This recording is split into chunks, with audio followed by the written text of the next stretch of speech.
ಮಹಿಳೆಯರಿಗೆ ಏನು ಬೇಕು, ಫಿಟ್ನೆಸ್ ಬೇಕು, ದಪ್ಪ ಇರಬಾರ್ದು ಅಂತಾರಲ್ವ, ಅದಕ್ಕೋಸ್ಕರ ಇರುವಂಥ ಮುದ್ರ ಅಗ್ನಿ ಮುದ್ರ. ಸೊ ಅಗ್ನಿ ಅಂದರೆ ಏನು? ಬೆಂಕಿ. ಸೊ ನಮ್ಮ ದೇಹದಲ್ಲಿ ಉಷ್ಣತೆ ಹೆಚ್ಚು ಮಾಡಿ ಕೊಲೆಸ್ಟ್ರಾಲ್ ಇರ್ಬೋದು, ಹೆಚ್ಚಿನ ಕೊಬ್ಬಿನ ಅಂಶ ಇರ್ಬೋದು, ಅದೆಲ್ಲ ಕರಗ್ತಾ ಬರಲಿಕ್ಕೆ ಉಪಯುಕ್ತವಾದ ಮುದ್ರ. ಅದನ್ನು ಹೇಗೆ ಮಾಡೋದು ಅಂತ ನೋಡೋಣ. ಈಗ ಉಂಗುರದ ಬೆರಳು, ಸೊ ಹೆಬ್ಬೆರಳಿನ ಮೂಲ ಅಂತ, ಬೇಸ್ ಆಫ್ ದ ತಂಬ್ ಅಂದರೆ ಈ ಲೈನ್ ಇದೆಯಲ್ಲ, ಇಲ್ಲಿಗೆ ಉಂಗುರದ ಬೆರಳನ್ನು ಇಟ್ಟು ಈ ರೀತಿ ಒತ್ತಡ ಹೇರಬೇಕು. ಈ ರೀತಿ ಮಾಡಿಕೊಂಡು ಸುಮ್ಮನೆ ಕೂತಾಗ ನಿಂತಾಗ ನಿಮ್ಮ ಕೈ ಯಾವಾಗ ಫ್ರೀ ಇರುತ್ತೆ ಆ ಟೈಮಲ್ಲಿ ಮಾಡಿದ್ರು ತೊಂದರೆ ಇಲ್ಲ.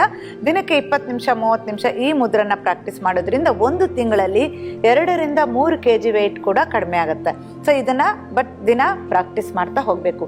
ತುಂಬ ಹೀಟ್ ಆದರೆ ತಂಪಾದ ಆಹಾರ ಸೇವನೆ ಮಾಡಬೇಕು.